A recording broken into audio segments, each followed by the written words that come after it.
Hello guys, আজকে অনেক দিন পর বাড়ি থেকে বেরোলাম। শরীরটা ভালো ছিল না, মানে সর্দি জ্বর কাশি, এটাতেই শরীর মানে ঘরে বন্ধ থাকতে থাকতে একদম বোরিং হয়ে যাচ্ছিলাম।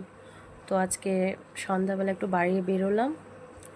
তো আমি মাসি আমরা দুজনে ভাবলাম যে একটু যাই মার্কেটে, একটু ঘুরে একটু মোমো টোমো খেয়ে আসি, ভালো লাগবে। অনেক দিন থেকে যেহেতু বাইরে বের হচ্ছে না, এই যে মাসি এটা মানে বাইরে বের হওয়ার পর বুঝতে পারছি কি অবস্থা। মানে দুদিন থেকে বৃষ্টি হচ্ছে, প্রচুর পরিমাণে খারাপ অবস্থা একদম। বের হয়ে ভাবছি যে কেন বের হলাম। দেখো ওর মুখটা, ওরও ভালো লাগছে না বের হয়ে। ও ভাবছে কেন বের হলাম এত বৃষ্টিতে, বেকার বেকার। কাদা রাস্তা, একদম খারাপ অবস্থা। এই দেখো রাস্তার অবস্থা।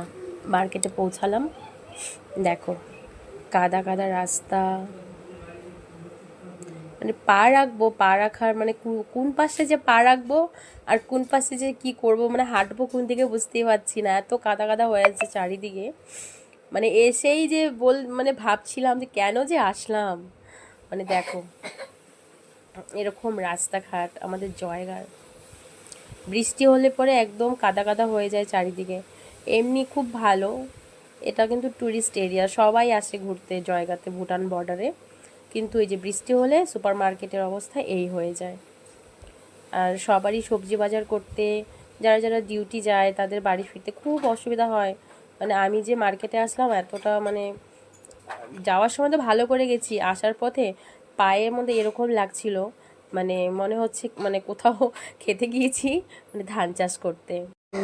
এই যে এখন ঘুরে ফিরে একটু যাচ্ছি, দেখি কোথাও মোমোর দোকানে মোমো খাবো। ঘুরতে ঘুরতে চলে আসলাম এখানে তন্দুর হাউস। এখানে মোমো খুব সুন্দর বানায়, মানে মার্কেট দিকে মোমো গলির হচ্ছে ভিতর দিয়ে গিয়ে মানে দোকানটা আছে ঠিক সামনেই। খুব সুন্দর মোমো বানায় এখানে, মোমো চিকেন উইংস খুব সুন্দর পাওয়া যায়। তোমরা গেলে যেতে পারো, তন্দুর হাউস খুব ভালো মোমো বানায়। বসে পড়লাম। So good night friend, bye bye.